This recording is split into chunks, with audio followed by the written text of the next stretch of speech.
Welcome to AMP Books number 8, everyone. And this book is Awakening Spirits by Tom Brown. And I was actually really surprised when I read this book because I didn't expect to have that much actionable takeaway wisdom from a book. It's actually a pretty short book. It's small.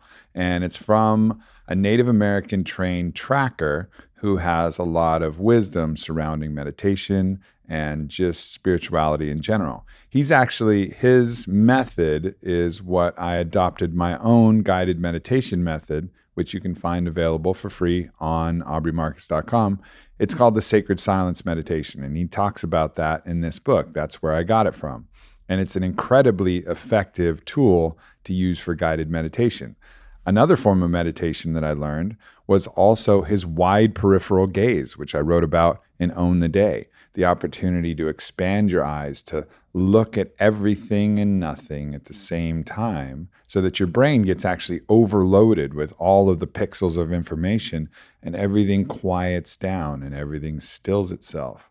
Also a great way if you're trying to track animals to notice different things without focusing and looking at things, because the mind is so good and useful at focusing at one thing. We're always looking at something when really to see everything, you have to look at nothing and everything at the same time. It's something that martial artists use, it's something that trackers use, and something that you can use for meditation. So those deep breaths, looking through the corners, tops, bottoms, all parts of your eyes, seeing everything. I see Ryan Giles fucking around with a little can. I see somebody coming to the door. I see Christian chuckling. I see Sky looking at the door. I see all of the people in the room right now without having to look at any one of them. And that is the tools that you learn from someone who spent their life dedicated to the practice of nature, meditation, spirituality, and learning from some of the greats that have walked this land long before us.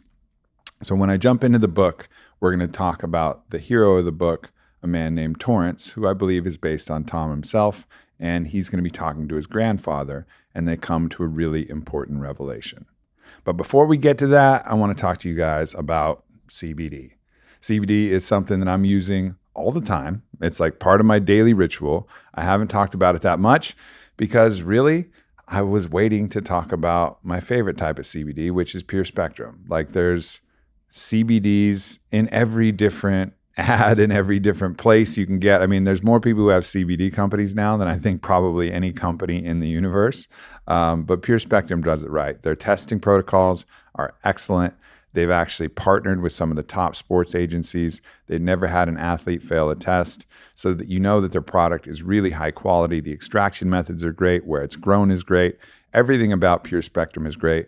That's why I had them partner with my friend, Brendan Schaub. We're all kind of working together with Pure Spectrum to make sure that we're putting out advice about one of the best products that's available, CBD, which is great for your joints, great for your mind, great for relaxation, great for sleep, and making sure it's the best product that we can promote and that we can tell you guys about. It's the one that we use, whether it's the salves that we use or whether it's the tinctures that we use. This is what it looks like. I'm going to take some now. Why? I'm crazy like that. And it's like not delicious. It's like neutral. It tastes fine. It tastes good. You can actually get some of those hemp notes in there if you're like a weed sommelier. Anyways, go to purespectrumcbd.com. Use the code word Aubrey. Save 10% on my favorite CBD and what I truly believe to be one of the best CBDs in the world. So check it out. purespectrumcbd.com. Code word Aubrey. All right, here we go. Now for the reading from Tom Brown Jr.'s book, Awakening Spirits.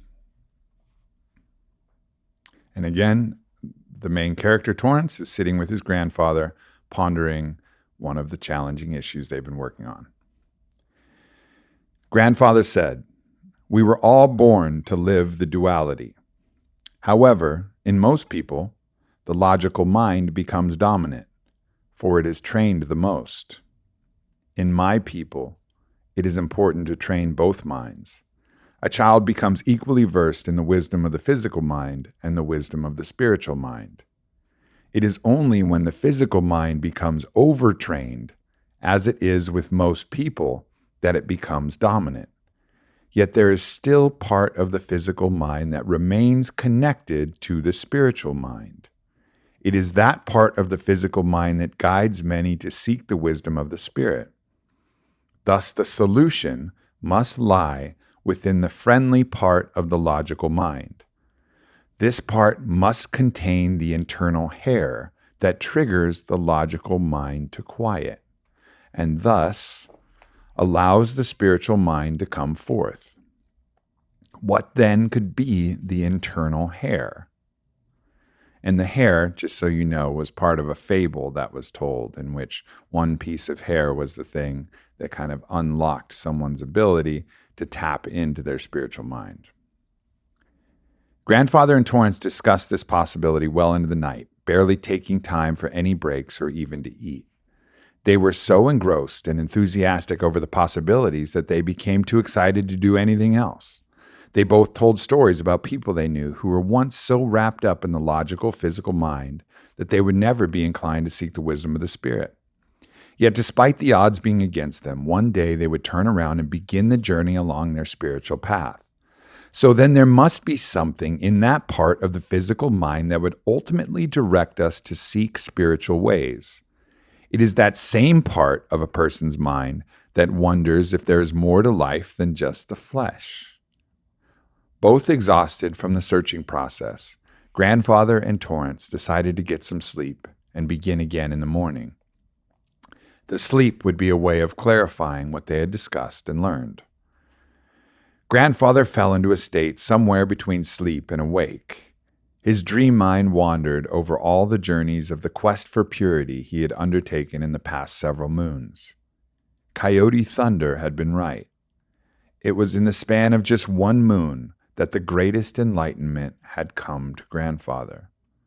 What followed now was a reinforcement of what he learned, and the chance to discover the truth of the last remaining details. It seemed that all of the spiritual quests in his life had led him right to this point in time and place. Now all he needed were the final answers so he could put it all to use. It was not long before Grandfather fell into a deep and much-needed sleep. However, several times during the night, he awakened without cause, sat up, and looked around, then just as suddenly fell back to sleep.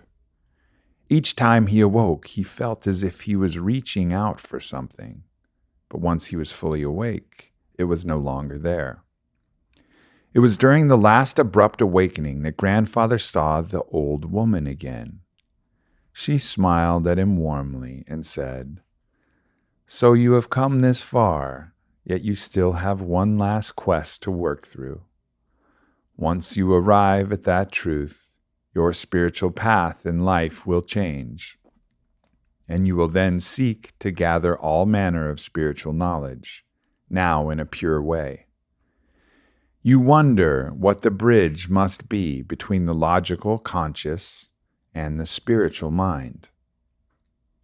As you have decided, there is a simple and pure answer. That answer will come to you once you have discovered the secret." "But what is the secret?" Grandfather asked.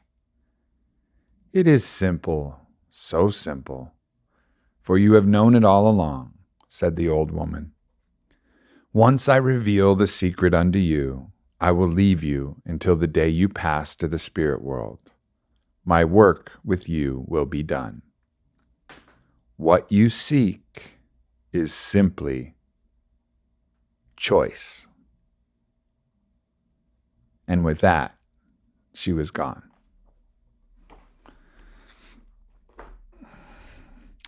So that was one of the coolest sections of that book that I read, because there's so many different ideas that we can all have about how to tap into what some people call your soul, what they were calling your spiritual mind, tap into that knowing, tap into that higher self, tap into that greater version of yourself.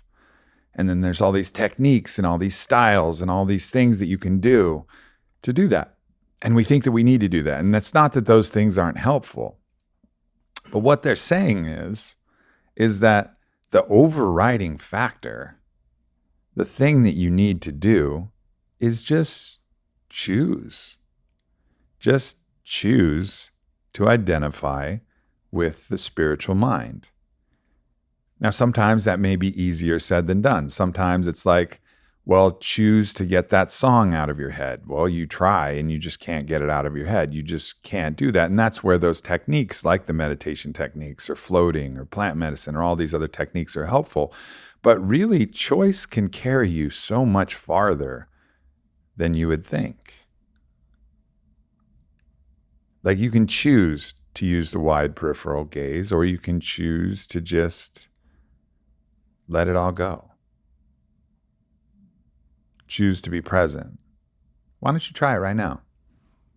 As you listen to this, take a deep breath with me and choose to be fully present.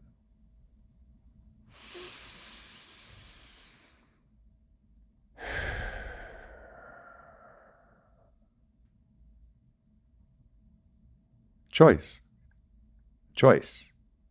We have these choices all the time.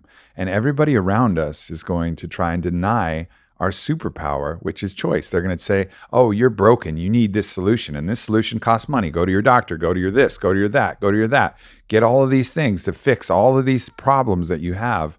When really, a lot of the time, they're just denying our ability to choose. Choose what we want and choose what we don't want. And it doesn't mean it's easy. It doesn't mean that if you're addicted to cigarettes, you can easily choose not to smoke cigarettes. But to remind people that you do have a choice, that you do control your hand that would reach into your wallet and buy that, and the hand that flicks the lighter on, and the other hand that holds the cigarette, and the hand that puts it to your mouth, and the breath that breathes it in. Like, are you not in control of that? So reminding people of the power that we all have, the sovereignty that we all have, I think is important. And again, yeah, I get it. It's not easy. The mind is a beast. And the more that you train that logical mind, and the more that you allow that subconscious mind to run amok and control the starship of our entire humanity, well, the harder it's maybe going to be. But the more you can wrangle that choice, it's why I like talking about mental override, which is that ultimate force of choice, right? It's the choice to turn the shower nozzle cold. It's the choice to go in the cold plunge, or to go in the hot sauna, or to go push yourself in that workout, or to choose the right food, or to eat that half of a chocolate cake and throw the rest away. It's the ability to choose at any given point. And that choice extends to presence, to tapping into your spiritual mind. And the techniques are helpful, but really, initially, it all starts with choice. That is our superpower. And don't let anybody tell you that that's not your superpower, because it is. It's your birthright, choice.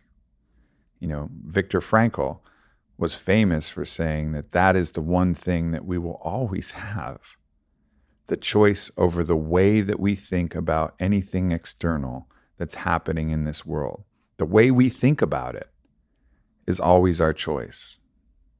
And he came up with that from being in a concentration camp, right? In some of the most difficult situations. And he called it the last of the human freedoms. A choice. His choice about how to feel about this horrible reality that he was facing. Like, how we feel about anything, how we feel about something in a relationship, how we feel about something in our life, how we feel about anything.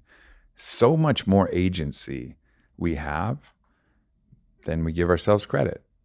And a lot of people, again, are going to say that we don't have it, but we do, and you do. So remember that. Take that piece of wisdom from Awakening Spirits. And if you want, definitely check out the Sacred Silence version of the meditation that I offer on the website at aubreymarcus.com. You can just search for guided meditation. You'll find it. And check out the book. It's been around for a little while, but it contains a lot of great wisdom and a lot of great actionable tools that you can use and bring into your life to help accelerate the choices that you make towards your goals. So thanks so much for tuning in to AMP Books number 8, and I'll see you guys next week.